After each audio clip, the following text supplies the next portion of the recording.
Welcome to the 4Gamers Guide featuring Kindred, the Eternal Jungler.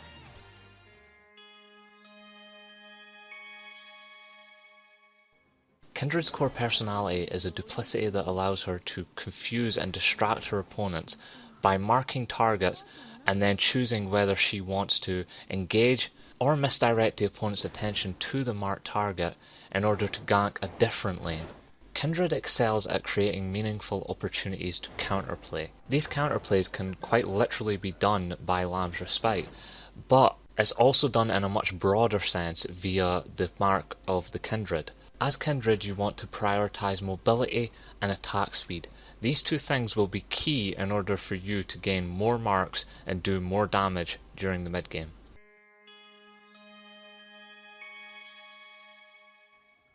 Kindred's abilities begin with her passive, Mark of the Kindred. This provides her with really strong late game scaling. Marked camps will never appear in your own jungle, and the information is also displayed to your opponents as well. Use this to bait your opponents into taking marked camps and then kill them in the process. Kindred's W is Wolf's Frenzy. This ability creates a circle around your current position that Wolf will attack any enemy champions or units within that area. Wolf's attacks are based off of your own attack speed. 50% of your own attack speed will go directly to Wolf while this ability is active. Kindred's E is Mounting Dread, an ability that launches a projectile that slows a target by 70% for 1 second. This ability is your main ganking tool and should be used to secure kills after Lamb's Respite.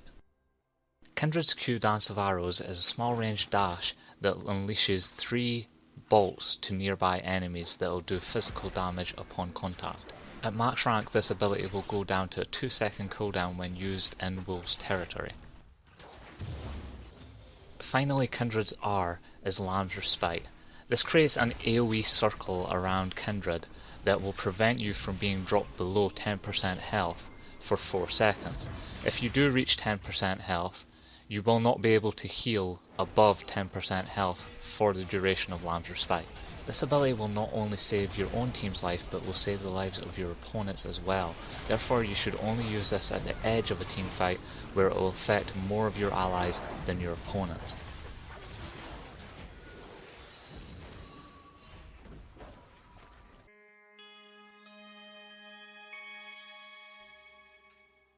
Kindred's Jungle Clear is a very efficient and sustainable one. Using the passive on Kindred's W is the main way to enable her to move between camps with taking little damage in the process.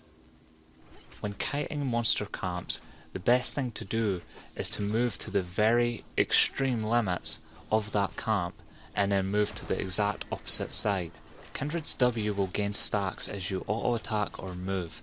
Therefore, it's best to just try to auto-attack and then move a little bit backwards and then auto-attack again and repeat until your Q comes back up with your W.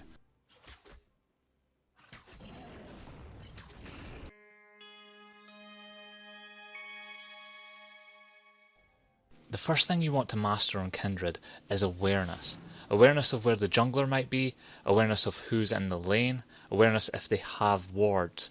And in this clip you'll see that there is warding based around the river, but he's so far pushed up that there's no reason not to gank. You have enough mobility and enough slows and you have your flash if you really need to with the red buff applied to secure that kill. There's no reason to not gank that lane. In this clip, Kindred has the Raptor buff, which will show if there's any warding in the river. However, it seems that there was none at that time, therefore she can just easily jump in and kill the Diana as needed. Even Diana trying to escape was not enough for her. Even the help from Bard and Kha'Zix was definitely not enough.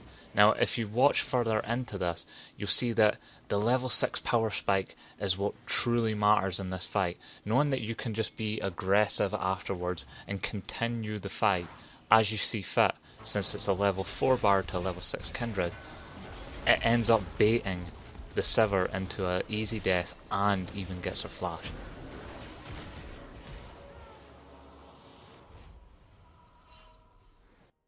In this final demonstration of awareness, it's pinged out that Diana is missing from the mid lane.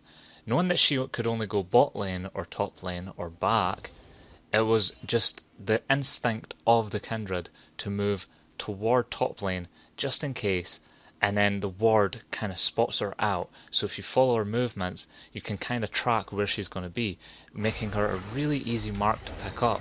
And then later in that fight, having the Echo trying to engage aggressively onto Kindred, blowing his own flash, blowing his own ult, doesn't really matter since Aurelia is there to finalize the kill. Just don't get greedy for every single kill. That's the main thing about Kindred. Try to let your opponents have some kills, let them pick up the marks for you. Even an assist will pick up that Kindred passive mark, and that is enough for you. You don't need the kills necessarily.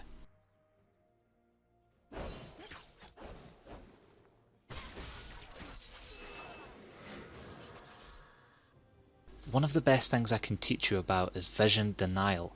It's a hidden power spike, but it's a power spike nonetheless. At level 9 you'll be able to buy your Oracle Lens. This enables you to move around the map as freely as you like, while denying vision as you pass across the wards, or just grant dark areas with fog of war that may make enemies a little bit more hesitant to walk through the jungle unwarded. Denying vision in order to make a pick happen is an effective tool, as well as denying vision in order to make a gank happen is just as effective. Use these tools effectively to get your passive marks to the highest point you can by the mid game.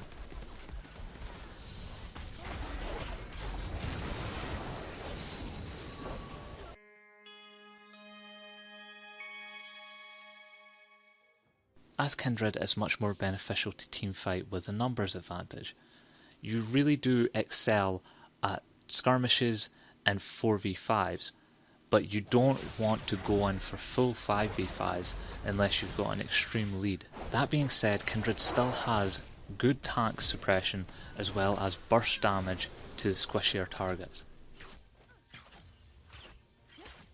In this final clip you'll see Kindred at her finest. Having just pushed the mid lane up, you'll notice that the entire enemy team is quite full on health, whereas Kindred's team is quite low. Everyone wants to back out, but they're being chased down. Therefore, you know that engage is coming at one stage or another. It's all about holding your ult and holding yourself backwards at the edge of the teamfight until that point occurs. Remember, it's always okay to use your ult to gain a heal if it's going to allow you to end the game. I hope you enjoyed the video. Please subscribe for more League of Legends content.